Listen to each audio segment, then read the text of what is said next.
All right. Hey, How Paul. you doing? I'm great. Yourself? Good. Happy New Year. Happy New Year to you too.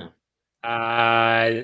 Hope everything's good. It is. Well, Nice. as good as it can be in the advent of a potential other full lockdown here where we are. Yeah, that's going to be interesting. Although I don't know, part of me feels like it might. I don't know. Last time it was positive, it ended up being a lot more worse than I thought it would be. But I think last time a lot of us got caught off guard. I think this time, a lot of the remote working is already in place and all that. So I think maybe it'll be a smoother transition. Yeah. We'll see. Yeah. Hopeful. Fingers crossed. Fingers crossed. Yeah. But maybe that's a good segue into what I thought we could talk about today. So maybe a fun episode, maybe a bit more serious. We'll see where things go. But what can sales and marketing expect from 2021? I know it's a big question. I know there's two ways to kind of look at it. One is like what's changed, and is it going to stay like the remote selling and stuff like that. Two is more, well, how do we set our goals? How do we prepare for the coming year? Well, let me pull my little crystal ball out here. Nice. It's interesting because look what I have. It looks a lot like a crystal ball. There you go. For those of you listening to us, it's a lamp that is a globe. So yeah, it's a good question, Fab. And there's a few things there, right? So it's interesting because over the holidays, I was reading a really interesting, I think it was The Economist article about how in the past, when you have these very disruptive events, you've got extreme opportunity that's created, right? So, and if you're smart and you figure out certain things that people are interested in, you can actually create opportunity, and there's a paradigm shift in the way that people do things. And I totally believe that. I firmly believe that there are some great things that'll come of this, even though right now we're suffering. Sort of like in 2008, there were some good things that came out of that because people were able to, rework certain things, and the economy's grown quite a bit since then, and there's some great opportunities. And I don't just mean investing in things that are going to grow. I mean creating new value in new businesses. So yeah, that's the first aspect. So I think there's always good that comes from large disruption, and this is large disruption.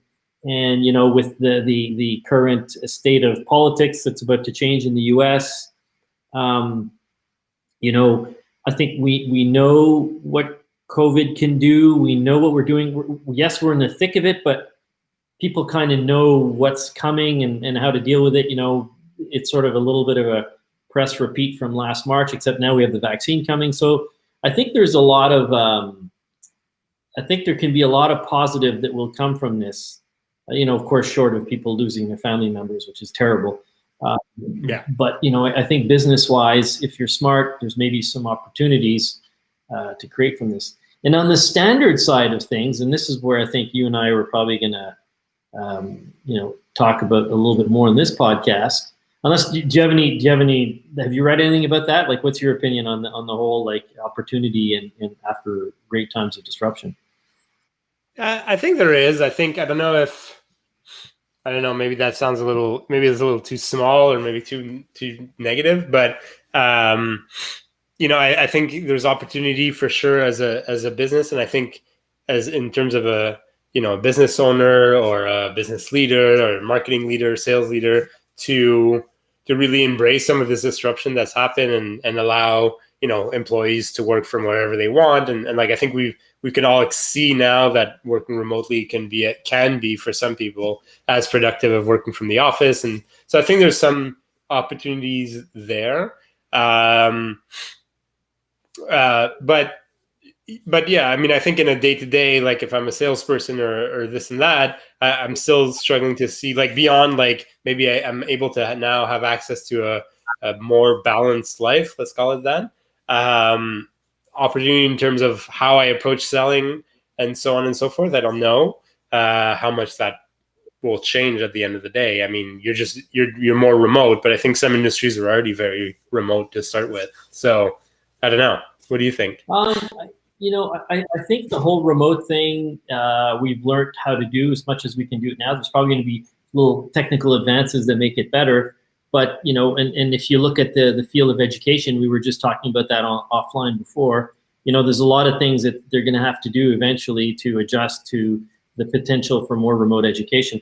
But for example, that's a great opportunity. I was speaking with someone else who was telling me that I forget which large Ivy League university it is in the States that's decided to put one of their programming courses, open it up to like pretty much anyone who wants to come in and do it. And nice. What they found is that there were a large group of people who were sort of taking it for free that were even better than the people that had been accepted into the program. So it's maybe a good way of democratizing education and seeking out the best people for that type of programming. I mean, if you've got like these great programmers out there who don't get the opportunity because they're living in a poor country, now they're actually getting a chance to hone their skills. Well, that's wonderful. Yeah. So that's one thing. But as far as, there's certain things you can't change. We've talked about this in the past, as a salesperson, as an employee, as a marketing person, as someone who's trying to go drum up some business, there are some aspects of reality that you'll never change. And one of them is the economy and the state of the economy. We've also added the state of COVID. People still need to update their businesses. They still need to buy things. They still need to do things. So we can't forget that. We can't forget that you still need to go out there and do what you need to do. You still need to prospect. You still need to go out and fill your funnel to make sure that you've got what it takes to make your business move forward. So you got to drop those excuses, because there's a really good one this year. COVID's a damn good excuse, but if you've got a product or service that still has some viable usages, well, maybe your numbers will drop, but you still need to get out there and talk about it with people. Yeah, and I think on the marketing side, and I don't know, maybe it's so for the first time in forever that I can remember, I actually took time off during the holidays. Normally, I was always focused on still creating content, still pushing content out there, but then I just completely took a break, which was fun because it allowed me to kind of look at what was going on in my network anyway. And I'm realizing I think marketing will get harder this year. I think the fact that people are more home, more distracted, there's more stuff going on. People are living very different realities. A lot of people lost their jobs. A lot of people got sick and stuff like that. I think getting people's attention will be in a way a lot harder. And so I like kind of what you said in the same way. Well, you still have to continue doing it, right? Your numbers might be down, but I think there's an opportunity there too to try. And I say this almost every time we talk about marketing and content, but to try new things, right? Because things aren't working as well, it's an opportunity to go out and be like, hey, listen, our content's not performing as much. Let's try something else out. And I could be completely wrong, but it's just something that I've noticed is that there's a challenge right now. I think people are more distracted than ever, have access to more things than ever. But, before you were kind of quote unquote guaranteed, 1 to 2 hours a day of semi-attention where they were driving or commuting to work, either whether it's listening to a great sales and marketing podcast, if you know of any, or reading, or going on LinkedIn or whatnot. I think now for a lot of people that are just staying at home and have been at home since March, a lot of that has been disrupted. Yeah, for sure. I mean, that commute time has definitely probably shifted. It's funny. I'd be interested to see what, radio numbers are like, and because I'm sure radio has been greatly affected by this disruption because no one's commuting. Well, we say no one. There's still a lot of people commuting because a lot of people were back at work, right? Actually, most people who had to work were back to work. There are a lot of people working from home, but there's still a large part of the population that, if you're in manufacturing, if you're producing anything, if you're working in a restaurant, if you're working in the food industry, it's hands-on. You need to get out there. So there's probably still a lot of people there. Look, I mean, schools were open until before the holidays, so good point. So there's still a lot of that still going on. You and I are in an industry that's definitely gone home. The service industry, there's definitely a lot more people working from home. But I think my personal opinion on what's going to happen is that once this is over, once this, second and third waves sort of go down a little bit, I think people are going to be anxious to go back and to go see people, and they're going to, there's going to be a resurgence of go meet the people, don't do everything online, right? Because yeah, no, for sure. I mean, the pendulum will in a way swing back. All right. So I'm in sales, I'm in marketing. How do I plan for this year? That the good thing I think about is that we know this year is going to be unpredictable, right? Like when we started 2020, we didn't really, I mean, obviously there was news already of the virus coming in, but we didn't realize at which point it would be so disruptive. But this time we know that the year is going to be disrupted for quite a while. And what back to normal looks like is still very unclear. So how do we plan for a year like this? Well, it's interesting because if you're in sales or you're in marketing, whatever, you've got, I think once a year you have to, and it can be in January, it can be whenever you want, but once a year you need to sort of reset the clock at least once a year and look at, okay, what are my objectives? What am I hoping to achieve? If I'm in sales, what's the number I want to hit, right? So that big lofty goal at the top there, what we never talked about, we're always talking about actions, but once a year you need to sort of look at that high end number. It's okay, what was my number last year? Did I achieve it? Did it happen? And what am I going to try to do this year? Do I want to survive? Mm-hmm. Do I want to do things differently? And from there, you'll scale down, you'll waterfall into the action plan, the objectives, the weekly objectives, and really what boils down to your daily tasks, right? Yeah. And I think I personally, I think this time of year is a great time to do it. I think during lockdown is a great time to do it. If you have a little bit more time just to think and say, okay, where do I want to head? What are my objectives for this year? And we haven't talked about a lot in the past, and I've heard some people call it a dream board. Did you ever make a dream board? No. Okay. A lot of people call it a dream board. They say put it up on your wall, whatever. I call it a motivation board. And I call it a motivation board because I think it's important to remember what motivates you. And I think you should also look at that and redo that at least once a year. And tell yourself, what is it that's going to drive me this year? What are my goals and what is it that I want to achieve? So that high lofty number, if it's a financial number, and then what motivates you? What is it that drives you to want to go to work?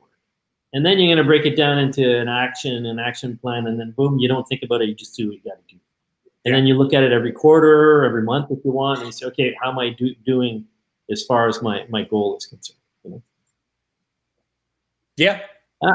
No, I mean, and I like what you're saying because, and you alluded to it earlier on in the episode, which was, you can't affect what the economy is going to be like, and obviously COVID is particular, but if you're just looking in economic terms, the economy has been up and down, multiple times, for the past forever, and so you can't really prepare for everything. I think the only thing is you need to kind of know what you're striving for, and then when you realize that maybe things are getting tougher, well, maybe you need to double down on things or try different things or try new. If I'm talking about marketing, fine, okay, maybe my LinkedIn reach is lower. What else can I do now? Is there another network? Is there a different type of content that I can try? I think when you have that goal, I think it helps you kind of that North Star. Yeah. But in the spirit of COVID, I think it's also important to be a bit self-aware, and sometimes tough situations do affect you, and it's also important to take care of yourself as well. Yeah. And listen, for sure, there's a whole bunch of things that you can't predict, but there's a whole bunch of stuff that you can just keep doing, and for most of us, COVID was bad. Obviously, it still is bad. It hasn't hit the numbers that we were afraid it might hit at one point. It is plugging up the health system, but the world needs to keep going, it's no black plague, you know what I mean? Black plague killed like 30% of the human race in Europe. And this is killing, a much smaller percentage. I don't know what it is. It's terrible, but you have to keep moving forward. These are trials and tribulations that happen every 100 years, and you have to keep going through it. Learn from history, So what good, if you look at the 1920s, they were amazing. Yeah. You know, the 1920s, now the end of the 1920s were terrible because they didn't have checks and balances on the economic system. And then there was the, you know, the whole Dust Bowl period in the US during the 30s. And then of course the Second World War is terrible. But if you can at least learn from the 20s and say, okay, what is it? You know, we know that people are going to have a resurgence of energy after this is over, and that people are going to want to do good things. Well, let's take and let's be optimistic and let's think in that positive direction.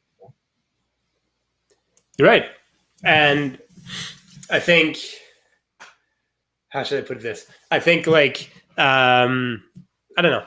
I don't know if I can, I don't know how much I have to add to it, actually.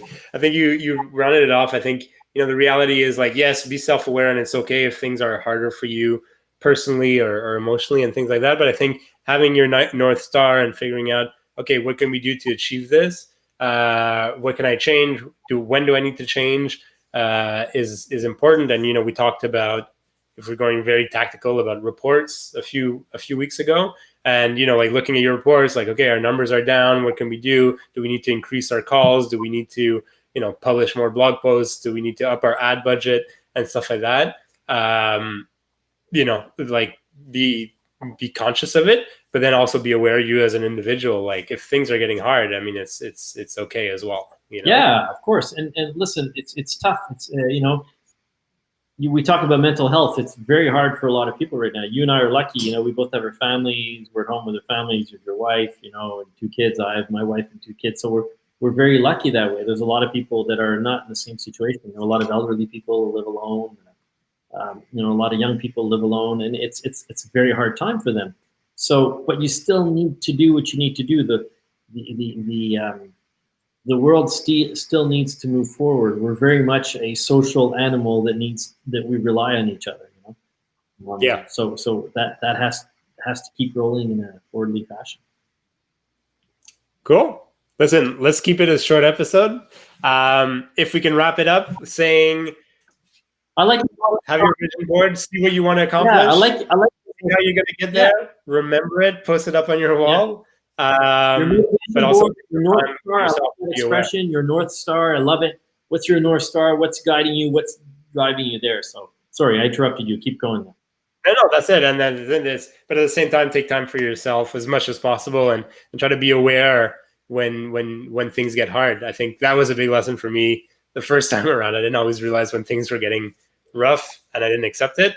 And so I think that was a big challenge. I think I'm personally going to be more attentive to that stuff. Yeah, I think that's great. Cool. Thanks everyone. Thanks, everyone.